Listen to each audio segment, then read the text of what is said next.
안에 머무는 삶이라는 제목으로 말씀을 증거하도록 하겠습니다. 우리가 지난주에 살펴본 게 안디옥 교회가 바나바와 바울을 이제 선교사로 파송해서 키프로스, 구브로라는 섬에서 1차 선교 여행이 시작된 것을 살펴보았습니다. 오늘도 이제 계속 연장인데요. 오늘은 섬을 떠나서 이제 육지로 가서 비시디아 안디옥이라고 하는 곳에서 복음을 전하고 있습니다. 이제 안디옥이라는 이름은 똑같지만 이 지역은 안디옥 교회가 있는 시리아 지역이 아니고 비시디아라고 하는 지역입니다. 다른 지역이에요.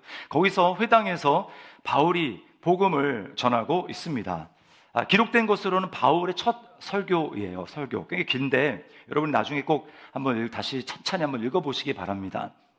자, 16절에 보니까 설교를 듣는 대상이 누구냐면 이스라엘 사람들과 하나님을 경외하는 사람들이라고 이야기를 합니다. 계속해서 하나님을 경외한다라는 말이 사도행전에서 어떻게 쓰였는지 우리가 살펴봤잖아요. 그게 뭐냐면 아직 유대교로 개종은 하진 않았지만 그들은 명절에 성전에 가서 예배하는 사람들, 그 다음에 구약 성경을 알고 믿는 사람들, 구약에 나타난 하나님을 아는 사람들이 바로 이들이었습니다. 그들에게 지금 바울 사도가 복음을 전하고 있어요. 그 결과 어떤 일이 일어납니까? 43절을 다시 보십시오. 회당의 모임이 끝난 후에 유대인과 유대교에 입교한 경건한 사람들이 많이 바울과 바나바를 따르니 두 사도가 더불어 말하고 항상 하나님의 은혜 가운데 있으라 권하니라. 많은 사람이 바울과 바나바를 따랐다라고 이야기를 합니다. 이거는요, 바울과 바나바가 전한 그 복음을 따랐다는 얘기입니다. 예수님을 믿었다라는 얘기, 회심했다라는 얘기입니다. 그들을 향해서 바울 사도는 이렇게 말을 합니다. 항상 하나님의 은혜 가운데 있으라. 항상 하나님의 은혜 가운데 있으라. 여러분, 이 말은 은혜 안에 거하라. 은혜라고 하는 집을 절대 떠나지 말아라. 은혜라고 하는 집 안에 늘 그 안에 거주하며 살아야 된다라고 하는 말입니다. 여러분, 신앙은 한마디로 말하면 바로 이겁니다. 은혜라는 집 안에 한번 들어오면 절대로 그 밖을 나가지 말고 그 은혜의 집 안에 계속해서 머물며 살아가는 것, 여러분, 이게 신앙생활이라는 거예요. 이 말은요, 바나바도 똑같이 했습니다. 바나바가 이제 안디옥 교회가 무명의 전도자들에 의해서 세워졌을 때 회심자가 엄청나게 많다라는 얘기를 듣고 예루살렘 교회가 바나바를 거기에 파송하잖아요. 그때 바나바가 도착하자마자 그 안에 나타난 하나님의 역사를 보고 그들에게 첫 번째 권면한 말이 바로 이것이었어요. 사도행전 11장 23절 말씀 우리 같이 한번 읽어보겠습니다. 그가 이르러 하나님의 은혜를 보고 기뻐하여 모든 사람에게 굳건한 마음으로 주와 함께 머물러 있으라 권하니. 네, 똑같이 말했어요. 계속 하나님의 은혜 안에 머물러 있어라 라고 하는 것입니다. 여러분, 은혜 안에 계속 머무는 삶을 끝까지 지켜나가는 것, 이게 바로 우리의 구원을 이루는 삶입니다. 왜냐하면 우리는 이 세상을 살아가다 보면 은혜에서 떨어지게 하는 일들이 너무나 많이 있기 때문에 그래요. 그래서 이것은 믿음의 싸움입니다. 믿음의 싸움을 싸운다는 것은 허공에다 대고 마귀를 대적하고, 물론 그것도 있지만 핵심은 뭐냐면 내가 은혜에서 떨어지지 않도록 믿음의 싸움을 싸우는 것을 말하는 거예요. 히브리서에서는 이것을 끝까지 견고히 붙잡는 삶이라고 말을 합니다. 히브리서 3장 14절을 우리 읽어보겠습니다. 시작. 우리가 시작할 때에 확신한 것을 끝까지 견고히 잡고 있으면 그리스도와 함께 참여한 자가 되리라. 시작할 때에 확신한 것이 뭡니까? 그게 바로 하나님의 은혜입니다. 내 행위가 아니라 하나님의 은혜로 내가 구원받았구나라고 하는 이것을 끝까지 굳건히 붙들고 있으면 그 사람은 그리스도와 함께 하나님의 나라를 유업으로 받는다, 참여한다라고 말하는 것입니다. 자, 그러면 어떻게 우리는 하나님의 은혜 안에 그 은혜의 집에서 벗어나지 않고 그 안에 계속해서 머무는 삶을 살아갈 수 있을까요? 제가 오늘 여러분에게 딱 두 가지만 말씀을 드리려고 합니다. 먼저는 하나님이 나를 선택하셨다라고 하는 사실을 우린 기쁨으로 받아들여야 합니다. 하나님 나를 선택하신 것이 얼마나 놀라운 일인가, 기쁜 일인가를 분명히 알아야 됩니다. 여러분, 모든 것은 하나님의 선택에서 시작이 되었어요. 오늘 17절 말씀도 보십시오. 이렇게 얘기를 합니다. 이 이스라엘 백성의 하나님이 우리 조상들을 어떻게 해요? 택하시고, 우리 조상들을 택하시고. 여러분, 우리가 하나님의 은혜를 누리는 방법은 하나님이 우리를 먼저 택하셨기 때문입니다. 아담과 하와가 에덴 동산에서 그 풍요로운 하나님의 사랑과 은혜를 누렸던 비결도 하나님이 그들을 택하셨어요. 어떻게 해요? 나의 형상으로 내가 이들을 만들어야지, 나의 은혜를 누리도록 해야지 라고 하나님이 작정하시고 선택하시고 결단하셨기 때문에, 그리고 그들을 에덴이라는 풍성한 동산에 하나님이 놓아두시기로 하나님이 선택하셨기 때문에 그들이 그런 삶을 살아갈 수 있었습니다. 이스라엘 백성도 마찬가지죠. 여러분, 이스라엘 나라가 어떻게 시작이 됐습니까? 아브라함 한 사람으로부터 시작이 됐잖아요. 하나님이 아브라함을 선택하셨습니다. 그러니까 아브라함이 선택받을, 하나님의 택함을 받을 무슨 자격이 있어서가 아니에요. 아브라함은 하나님이 선택함을 받을 때 그는 어디에 있었습니까? 우상을 섬기고 있었습니다. 바벨론이라고 하는 그 나라에서 하나님 아닌 여러 우상들을 섬기고 있었어요. 그때 하나님이 아브라함을 선택하신 것입니다. 아브라함에게 자격이 있어서가 아니에요. 이스라엘 백성들도 마찬가지죠. 그들은 하나님의 백성으로, 제사장의 나라로 선택받을 수 있는 그런 자질과 그런 모습이 하나도 없었습니다. 18절 말씀을 보세요. 이렇게 얘기를 합니다. 우리 다시 한번 같이 읽어볼까요? 18절입니다. 광야에서 약 40년간 그들의 소행을 참으시고. 이게 뭔 얘기입니까? 이스라엘 백성의 40년의 그 삶을 딱 한 줄로 뭐라고 했어요? 하나님이 참으셨다. 그 얘기 뭡니까? 그들은 끊임없이 하나님을 열받겠다라는 거예요. 하나님의 속을 지르고 40년 동안 하나님은 그래서 참은 일밖에 없었다. 이걸 한 줄로 딱 끝입니다. 40년 동안. 뭘 얘기해 주는 거예요? 자격이 있어서 구원받은 게 아니라는 거예요. 자격이 있어서 그들을 하나님이 선택한 게 아니라는 겁니다. 우리가 성경을 제대로 읽기 시작하면 출애굽기, 레위기, 그다음 민수기를 읽어가면서 우리는 가슴을 칩니다. 열받습니다. 공통적인 반응이 뭡니까? 이스라엘 백성들 왜 이 모양이야? 아니, 얼마나 지났다고 원망하고 불평하는 거야? 아니, 지들이 받은 은혜가 얼만데 그걸 이렇게 쉽게 까먹어? 또야? 또? 지겹다, 지겨워. 여러분, 이런 반응을 보이게 되어 있습니다. 우리 다른 사람들도 아니고요, 우리 아이들이 성경을 읽다가 이런 반응을 보였어요. 이스라엘의 행위 때문에 하나님이 그들을 기뻐했다라는 이야기는 눈을 씻고 찾아보려도 없습니다. 성경을 읽으면서 이들 왜 이러냐라고 깨닫는 것도 은혜인데요. 조금 더 은혜가 임하면 여러분 어떤 반응이 오는 줄 아십니까? 그런데 나도 그런 것 같아. 이스라엘 백성들의 모습 속에서 내가 보이네? 여러분, 만약에 성경을 읽는데 여러분이 그런 반응을 보일 수 있다면 여러분에게는 진짜 하나님의 은혜가 임하기 시작한 겁니다. 진짜 하나님의 은혜가 임하기 시작한 거예요. 여러분, 하나님 없는 우리의 삶은 비참하기 그지 없는 삶이었습니다. 로마서 1장에 보면 그런 삶에 대해서 뭐라고 하냐면 불의로 진리를 막는 삶이라고 이야기를 합니다. 우리는 불의로 가득 차서 하나님의 진리가 이 세상에 가득 차 있음에도 불구하고 억지로 그것을 눌러서 진리가 나를 비추지 못하도록 막는 삶이라고 이야기를 해요. 그러면서 그런 행위의 결과들이 쭉 나열되고 있습니다. 그런데 그 근본적인 원인이 뭔 줄 아십니까? 그 근본적인 원인은 마음속에 하나님 두기를 싫어하는 것 때문이라고 말씀하세요. 마음속에 하나님 두기를 싫어합니다. 하나님을 경외하지 않고 하나님을 인정하지 않기 때문에 우리는 진리를 따르기 싫어하는 그런 존재들입니다. 그리고 그런 존재들이었어요. 하나님의 정한 법칙을 거부하고 내가 스스로 만든 것을 내가 법을 만들어서 그렇게 따르고 싶어 합니다. 이런 모습이 얼마나 우리 안에 견고하게 자리 잡고 있는지 몰라요. 저는 하나님 앞에서 하나님이 주인이라는 것을 저는 믿습니다. 그리고 주인이기 때문에 우리 자녀들의 주인도 하나님이라는 것을 저는 고백합니다. 하나님, 우리 딸, 아들 다 하나님의 것입니다. 고백합니다. 그리고 하나님께 맡겨요. 그런데요, 어느 순간에 제가 그 아이들을 통제하려고 하는 그런 저의 모습을 발견하게 됩니다. 제가 시킨 것도 아닌데 지들이 상위권 대학을 가겠다고 합니다. 제가 봤을 때는 제 머릿속으로 현실적으로 이제 아닌 것 같은데 이렇게 하면 안 되는데 갈 수 없는데, 근데 자기들이 이제 그렇게 가겠대요. 그렇게 얘기 안 했으면 제가 기대를 안 할 텐데 그렇게 얘기를 했기 때문에 제가 봤을 때 현실과의 괴리가 있지 않습니까? 그러니까 제가 자꾸 그 말했던 대학, 뭐라고 말하면 여러분들이 비웃을 것 같아가지고 제가 이제 말씀 못 드리겠고, 그 대학의 그 이름이 자꾸 머릿속에 맴도는 거예요. 그러면서 어느 순간에 그 대학을 기준으로 삼아서 아이들을 푸시하기 시작합니다. 야, 너 지금 그따위로 해가지고 그렇게 갈 수 있을 것 같아? 뭐 장난인 줄 알아? 정신 차려야 돼라고 하면서 제가 막 아이들을 푸시합니다. 그러니까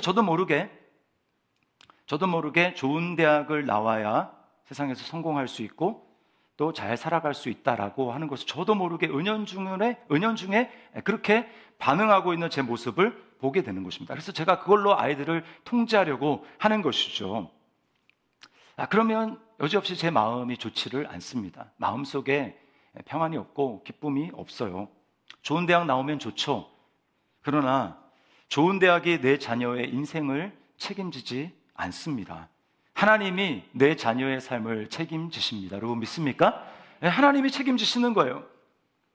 하나님을 마음속의 중심에 늘 두지 않으면 우리는 이렇게 하나님 아닌 다른 것으로 내 삶을 통제하려고 하고 그것으로 삶이 행복할 수 있는 것처럼 착각하면서 그렇게 살아가게 됩니다. 거기에 내 인생을 걸려고 합니다. 그러나 하나님 없는 삶은 누가 살아남느냐라고 하는 생존 전쟁입니다. 그나마 제 삶에 주님이 계시니 제가 돌이킬 수 있으면 얼마나 감사한지 모릅니다. 하나님이 저를 아들로 삼아주시지 않았으면 제가 지금 어떤 삶을 살아가고 있을까? 끔찍합니다. 또 우리 가정은 어땠을까? 끔찍합니다. 제가 제 금요일 날 찬양 집회 때 말씀을 드렸는데 우리 복음과 도시 이사 목사님 중에 고성재 목사님이라고 계시는데 그 목사님이 막내딸을 입양을 하셨어요. 근데 이제 입양하기로 한 그 아이가 21개월입니다. 21개월. 그래서 그 아이를 입양하려고 딱 보는데 이제 그 21개월이면 아직 어리잖아요. 2돌도 안 됐으니까. 근데 그 어린 아이가 이 엄지 발가락과 이 두 번째 발가락 그 사이가 이렇게 양쪽이 다 벌어져 있는 겁니다. 벌어져 있고 이게 잘 오므려지지가 않아요. 자세히 봤더니 거기가 양쪽 다 완전히 그 굳은 살, 엄청나게 그 굳은 살로 거기가 박혀 있어서 그 굳은 살 때문에 발이 이렇게 오므려지지가 않는 겁니다. 그래서 목사님이 깜짝 놀랐어요. 아니 21개월밖에 안 된 아이 발이 어떻게 이렇게 굳은 살이 어른보다 더 심하게 이렇게 될 수 있을까? 왜 그런지 이제 잠깐 지켜보는 사이에 알게 됐다는 건 뭐냐면 그 아이들이 이제 이렇게 놓여져 있는 그 큰 방이 있는데 그 방과 이 바깥 사이에 이제 집에 애완동물 이렇게 기르는 경우를 보면 이렇게 약간 이제 낮은 철망 같은 게 있잖아요. 그거를 이제 해놓은 거예요. 부모는 이제 거기를 이렇게 낮으니까 넘어 다닐 수 있는데 아이들은 이제 못 나오는 거죠, 거기에. 근데 이제 입양을 하게 되면 어떻습니까? 어떤 아이는 이따가 이제 새로운 부모가 입양하겠다고 하면 그 아이는 이제 그 밖을 나가는 거잖아요. 그 나가는 아이를 보면서 이 아이가 막 자기도 가고 싶어가지고 그 철망에 엄지발가락 그 사이 이렇게 끼고 매달려가지고 하는 사이에 이제 아이 살이 약하다 보니까 거기에 이제 갈라지고 거기에서 피가 나는 겁니다. 근데 그게 이제 또 아물면 또 그렇게 하고 계속 그러다 보니까 거기가 완전히 이제 굳은 살이 배겼다라는 거예요. 제가 그 이야기를 듣는데 너무 이제 참 가슴이 아팠습니다. 자기도 누군가가 자기의 부모님이 되어주기를 정말 간절히 바라는 그 마음. 여러분, 영적으로 하나님이 없는 삶이 하나님이 아버지가 되어주지 않는 삶이 바로 그와 같은 거예요. 세상의 부모는 어떻습니까? 입양한 아이를 자기가 낳은 자식과 다르게 대하거나 우리가 뉴스에서 가끔 보지만 학대를 하기도 합니다. 또는 더 이상 부모 노릇하지 않겠다고 그 입양한 아이를 포기하고 파양을 하기도 합니다. 너무 안타까운 일이죠. 그러나 여러분, 저와 여러분을 아들로 딸로 입양해 주신 하나님, 그 하나님의 사랑을 한번 생각을 해보십시오. 얼마나 그 사랑이 놀랍습니까? 에베소서 1장 4절과 5절 세 번역 말씀으로 우리 함께 읽어보도록 하겠습니다. 시작. 하나님은 세상 창조 전에 그리스도 안에서 우리를 택하시고 사랑해 주셔서 하나님 앞에서 거룩하고 흠이 없는 사람이 되게 하셨습니다. 하나님은 하나님의 기뻐하시는 뜻을 따라 예수 그리스도를 통하여 우리를 하나님의 자녀로 삼으시기로 예정하신 것입니다. 아멘. 우리의 전혀 자격이 없는 때, 우리가 형성되기도 전에 하나님은 우리를 보시고 우리를 하나님의 자녀로 선택하기로 우리를 작정하셨다라는 것입니다. 그리고 그 사랑은 변하지 않고 영원토록 동일한 그 하나님의 사랑으로 우리를 사랑하시는 거예요. 여러분, 그러니 이 사랑을 생각할 때 우리가 어떻게 그 하나님의 은혜 안에 머물지 않을 수가 있겠습니까? 나를 선택하신 그 하나님의 사랑, 그것을 생각할 때 우리는 그 은혜의 집에 계속해서 머물 수 있게 되는 거예요. 두 번째는 하나님이 나를 위해 무한한 희생을 하셨다라고 하는 것을 알아야 합니다. 하나님이 우리를 자녀로 선택하는 것은요, 그냥 되는 것이 아닙니다. 내가 너를 아들로 딸로 입양하겠다라고 하는 것에는 그때부터 엄청난 희생이 따르는 거예요. 값을 지불해야 됩니다. 무슨 값입니까? 예수님은, 하나님은 우리를 향해서 무슨 값을 지불하셨습니까? 죄값을 지불하셨어요. 38절 말씀해 보면 이렇게 말합니다. 이 사람을 힘입어, 이 사람은 예수님입니다. 이 사람을 힘입어 죄사함을 너희에게 전하는 이것이며. 여기 죄사함이라고 했지만 좀 더 성경의 일관적인 번역을 따른다면 이 단어는 속량이라고 해야 좀 더 일관성 있는 번역입니다. 속량. 속량이라는 말이 뭡니까? 자, 이제 노예 상태로 이제 팔린 거예요. 노예 상태로. 노예입니다. 노예 상태로 팔렸는데, 노예 시장에 팔려져 있는데 그 노예를 해방하기 위해서, 그 노예를 자유를 주기 위해서 내가 그 노예에 해당되는 몸값을 지불하고 그 노예를 사는 것입니다. 이 행위를 속량이라고 하는 거예요. 그리고 그때 지불하는 값을 속량금이라고 이야기를 하는 것입니다. 하나님이 우리를 그렇게 값을 지불하고 사신 거예요. 우리는 죄의 노예가 되어 있었고 마귀의 노예가 되어 있지 않았습니까? 죄는 다른 말로 하면 빚입니다. 우리가 하나님께 죄를 범한다는 말은 다른 말로 하면 하나님께 빚을 진다는 말이에요. 우리가 하나님께 지은 죄가 무엇입니까? 가장 큰 것은 하나님을 떠난 죄입니다. 여기에 다른 모든 죄가 다 붙어 있는 거예요. 하나님을 떠난 죄. 하나님에게서 그 결과 분리되었습니다. 그게 죽음입니다. 여러분, 청소기 이제 코드를 꼽고 청소를 하지 않습니까? 전기 청소기로. 그때 잘 돌아가던 청소기에서 만약에 코드를 딱 뽑으면 어떻게 되죠? 그 순간 그 청소기는 작동이 멈추는 겁니다. 그게 죽음이죠. 청소기의 죽음입니다. 이처럼 하나님과 연결되어서만 살아갈 수 있는데 하나님을 떠나서 하나님과 분리돼서 코드를 내가 뽑으면, 영적으로 뽑으면 그 삶 자체가 죽음인 거예요. 그게 바로 가장 큰 죄라고 하는 것입니다. 영적 생명이 죽어있기 때문에 사람들은 하나님을 의식하지 못합니다. 하나님이 존재한다는 사실도 인정하지 않습니다. 하나님이 온 우주를 다스리시고 나도 다스리시는, 나를 창조하셨을 뿐만 아니라 나를 다스리시는 주인이라는 사실을 인정하지 않습니다. 모릅니다. 그래서 하나님의 영광을 위해서 살지 않고 나의 영광을 위해서 삽니다. 다 하나님이 주신 것인데 하나님께 영광을 돌리고 하나님께 감사하지 않고 나를 자랑하며 내가 이룬 업적을 마치 내 것으로 내 모든 것을 한 것이냐 나를 자랑하고 세상에 자랑을 합니다. 여러분, 이것이 얼마나 심각한 죄인지 깨달아야 합니다. 죄란 무엇이냐면 하나님 중심으로 살아가는 것이 아니라 내가 중심이 되어서 살아가는 겁니다. 이게 죄예요.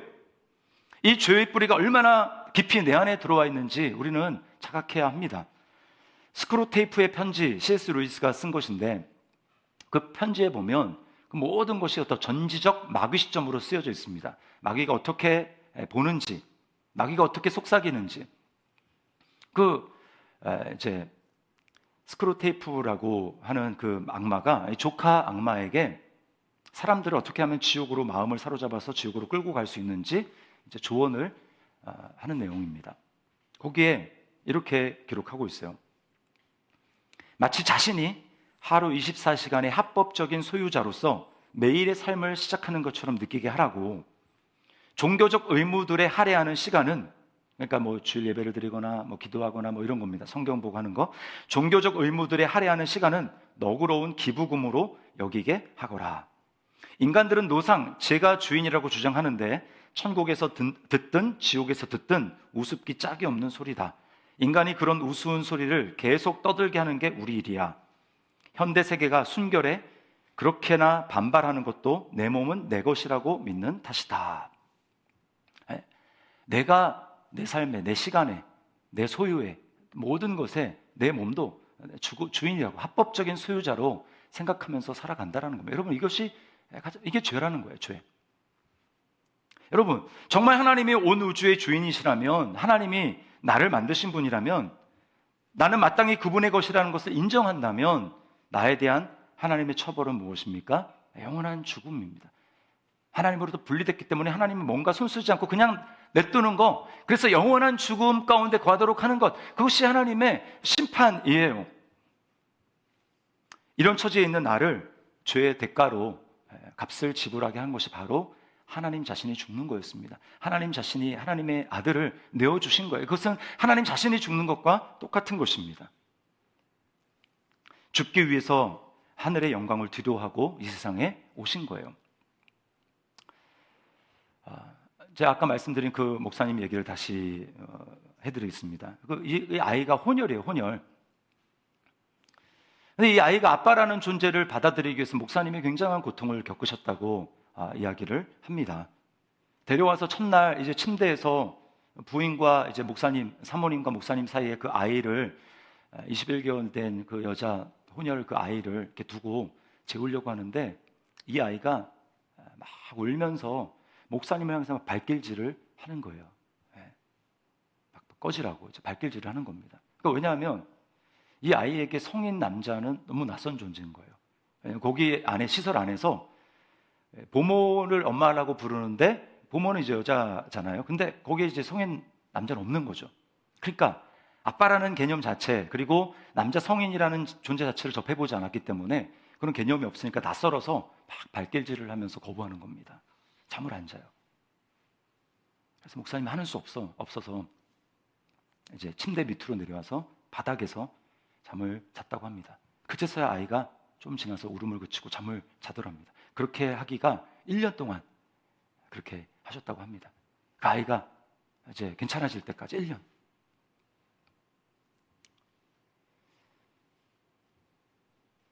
그것도 인상을 쓰면서 얼마나 기분 나쁘겠습니까? 내가 이제 들어왔는데 이제 뭐 이런 애가 다 있어 하면서 그렇게 반응할 수도 있잖아요. 근데 인상을 찌푸리면 아이가 안 그래도 아빠라는 존재도 낯설고 이제 아빠라는 존재가 이제 심어지기 시작할 텐데 그러면 안 된다고 생각해서 목사님이 너무 이제 마음도 상심도 크고 마음이 아프지만 웃는 모습으로 영훈아 아빠가 사랑해 라고 하면서 그렇게 내려와서 잠을 잤다는 거예요.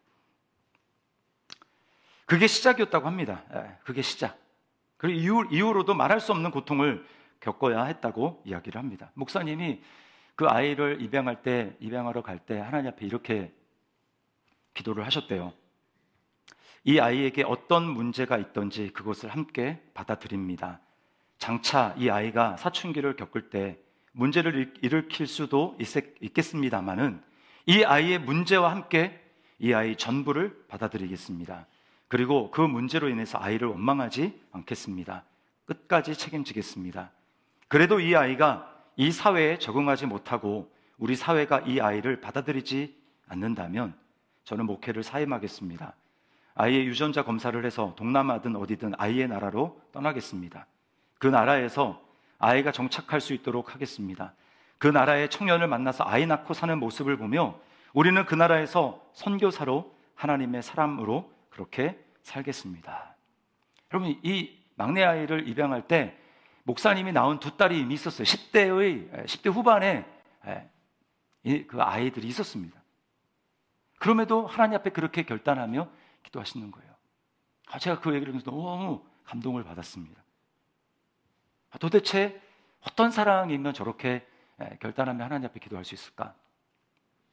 그런데 그렇게 기도를 했는데 주님이 목사님에게 이런 마음을 주시고 이렇게 말씀을 하셨다고 합니다. 내 아들아, 너 참 잘 결심했다. 그런데 네가 하려는 그 일이 바로 내가 너를 위해 이미 한 일이야. 내가 너를 아들로 받아들일 때 그렇게 받았어. 내가 너의 운명을 바꿔주기를 원했고 너의 모든 문제를 알고 받았지. 나는 너가 20대에 방황할 줄을 알고 있었고 네가 방황할 때 나를 부끄럽게 할 줄도 알고 있었어. 내가 그 모든 것을 알고 너를 받았느니라. 네가 이 땅을 떠날 결심을 했느냐? 내가 하늘 영광을 버렸느니라. 너를 위해 죽었느니라. 여러분, 이것이 바로 하나님이 저와 여러분을 선택하시기 위해서 우리를 하나님의 아들로 딸로 받아들이기 위해서 하나님이 치르신 희생이요 대가입니다. 이것이 바로 의예요. 하나님은 우리를 단지 죄 용서로만 끝난 것이 아니라 우리를 의롭게 하나님과의 완전한 관계라고 말씀합니다. 이것이 성경에서 말하는 의예요. 39절에서 그래서 이렇게 덧붙입니다. 이 사람을 힘입어 믿는 자마다 의롭다 하심을 얻는 이것이라.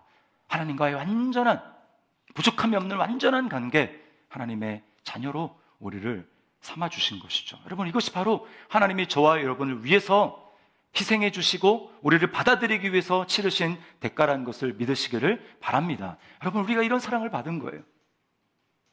그렇기 때문에 여러분, 이 사랑을 생각할 때 우리는 하나님의 은혜에 계속해서 머물 수가 있는 것입니다. 은혜 안에 계속 머무는 방법은 무엇입니까? 하나님이 나를 위해서 그렇게 하신 그 일에 내가 믿음으로 반응하는 거예요. 그냥 알고 그치는 것이 아니라 나를 위해 이런 사랑을 베풀어 주시다니, 나를 위해서 이렇게 선택해 주시다니, 나를 위해서 이렇게 희생해 주시다니, 주님, 제가 뭐라고요? 제가 무슨 자격이 있어서입니까? 라고 하면서 하나님의 은혜에 믿음으로 반응하는 것입니다. 그리고 믿음으로만 우리는 그 은혜를 누릴 수가 있고요, 그 은혜에 서 있을 수가 있습니다. 로마서 5장 2절 말씀을 우리 함께 읽어보도록 하겠습니다. 시작. 또한 그로 말미암아 우리가 믿음으로 서 있는 이 은혜에 들어감을 얻었으며, 우리가 믿음으로 서 있는 이 은혜라고 이야기를 합니다. 은혜라고 하는 것은 믿음으로만 서 있을 수 있는 것이, 그냥 지식으로 아는 것으로가 아닙니다. 믿음으로 그 은혜에 내가 전인격적인 반응을 하는 것입니다.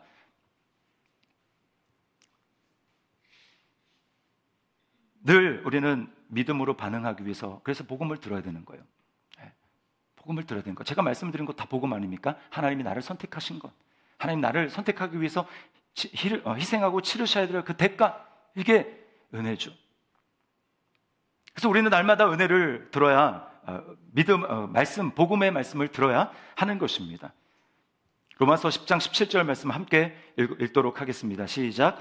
그러므로 믿음은 들음에서 나며 들음은 그리스도의 말씀으로 말미암았느니라. 아멘. 제가 아까도 말씀을 드렸지만 세상은 우리의 믿음을 무너뜨립니다. 왜요? 세상에는 은혜가 없기 때문이에요. 그래서 교회 밖을 나가서 세상에 일주일 동안 살면서 말씀을 듣지 않는다, 그러면 자동적으로 우리는 은혜가 아니라 행위로 돌아가게 돼 있어요. 이런 행위를 해야 세상은 받아주더라, 회사에서 인정받더라, 사람들이 나를 받아주더라, 내가 잘해야만. 이것이 세상입니다. 그러다 보니까 세상에 살아가면 원래도 우리가 행위로 돌아가는 존재인데, 세상에는 은혜가 없기 때문에 가정에조차도 우리는 계속 무엇을 했느냐, 네가 거기에 걸맞는 그런 자격을 갖췄냐, 이것을 가지고 계속해서 판단하다 보니까 우리가 믿음이 사라지는 거예요. 믿음이 사라져요. 하나님 앞에 나아갈 때도 내가 뭔가를 해서 나아가야 하나님이 내 기도를 들으실 것 같고 내 예배를 들으실 것 같고, 그렇게 반응하며 나아가는 겁니다. 그것은 하나님을 매우 슬프게 하는 일이에요. 모든 사랑을 우리에게 베풀어 주시고 오직 믿어서 그 사랑을 누리라고 말씀을 하는데, 우리는 끊임없이 믿음을 행위로 바꾸어서 내가 어떻게 뭘 해야 하나님 날 기뻐하실까, 자꾸 행위를 주목하고 하게 만듭니다. 이게 마귀의 작전이죠. 그래서 자꾸 연약한 나를 주목하게 만들고, 내가 자격 없음에 주목하고 만들고, 자격 없으니까 예수님이 자격 되어주신다고 하신 건데, 끊임없이 자기 행위야 자기 어떤 걸 가지고 자격이 있어서 하나님 앞에 만들어서 나가려고 하는 것입니다. 그래서 잘 되면 굉장히 자기를 높이고 교만해지고, 안 되면 끝도 없는 자기 비하와 자기 연민에 빠져서 헤어나지 못하는, 이 둘 중에 하나를 왔다 갔다 하면서 평안을 누리면서 어떤 상황에 든든히 서서 은혜의 믿음으로 든든히 서서 하나님의 은혜를 누리며 그 안에 거하는 삶을 살지 못하더라는 말입니다. 그러므로 여러분, 이제 방학이 들어가는데 우리가 해야 될 일은 날마다 복음이 선포되는 그 현장에, 말씀이 선포되는 현장 가운데 여러분이 부지런히 나가서 복음을 들어야 됩니다. 그래서 그 복음의 은혜에 우리가 믿음으로 하나님 앞에 반응해서 우리 믿음이 점점 커져야 돼요. 그리고 방학이지만 믿음의 교제를 나누십시오. 자꾸 낙심하고 내가 연약하고 그런 것에 주목하면서 점점 은혜에서 떨어지고 있는 그런 지체들이 없도록 우리가 권면해야 됩니다. 우리가 그렇게 구원받은 거 아니잖아요, 집사님. 우리가 하나님 앞에 그렇게 용납받은 거 아니잖아요. 이미 주님이 다 해주셨잖아요. 그러므로 우리 다시 주님이 행하신 그 은혜를 바라봅시다. 이렇게 주님 앞에 나아가게 될 때 여러분, 우리는 계속해서 은혜를 떠나지 않고 은혜에 머무는 삶을 살게 될 줄 믿습니다. 이런 위험이 있어요. 오늘 은혜 안에 머무는 삶, 계속해서 주님, 제가 다른 것 아니라 하나님의 은혜 안에 머물겠습니다, 이런 믿음의 결단을 하며 하나님 앞에 나아가는, 또 그 은혜를 이전보다 더 풍성하게 누리는 우리의 삶이 될 수 있기를, 그것이 그렇게 누리는 삶이 하나님이 우리에게 원하시는 삶이에요.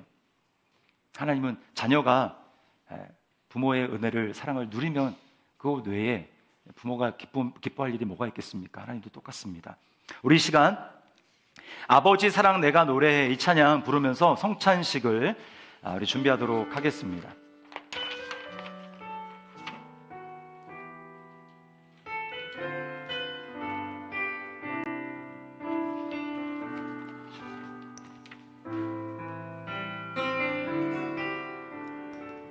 아버지 사랑 내가 노래해. 아버지 사랑 내가 노래해. 아버지 은혜 내가 노래해. 그 사랑 변함없으신, 거짓 없으신, 성실하신 그 사랑. 상한 갈 때 꺾지 않으시는, 꺼져가는 등불 끄지 않는 그 사랑 변함없으신, 거짓 없으신, 성실하신 그 사랑.